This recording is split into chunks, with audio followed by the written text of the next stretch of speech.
చరిత్రలో గెలాక్సీల మీద పరిశోధనలు మానవ అనుభవాన్ని ఎలా ప్రభావితం చేశాయో తెలుసుకోవడం ఆసక్తికరంగా ఉంది.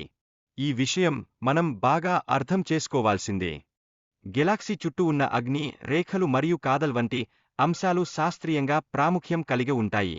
ఇవి గణనీయమైన విషయాలుగా చెప్పబడినవి.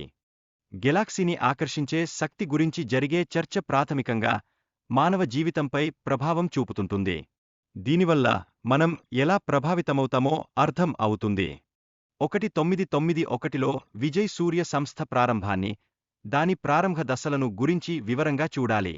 సంస్థ ప్రాముఖ్యత, అవగాహన పట్ల చర్చ జరిగి, దాని ఉనికిపై కేంద్రీకృతమైంది. ఈ సంస్థకు సంబంధించిన వ్యక్తులు ముఖ్యంగా హిందీపై అభిప్రాయాలను వ్యక్తం చేశారు. ఇది వారిని చుట్టి ఉన్న వ్యక్తిగత అభిరుచులపై ప్రభావం చూపిస్తుంది. సంస్థలో సాంకేతికత మరియు దాని ప్రదర్శనపై దృష్టిని పెట్టారు.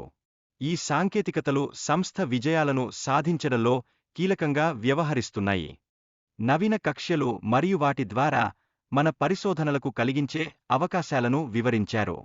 ఈ కక్ష్యలు శాస్త్రవేత్తలకు కొత్త సమాచారాన్ని అందించగలవు. అంతరిక్షంలో కృత్రిమ గురుత్వం మరియు దాని ప్రభావం గురించి చర్చ జరిగింది. ఇది అంతరిక్ష ప్రయోగాలలో కీలకమైన అంశంగా నిలుస్తుంది.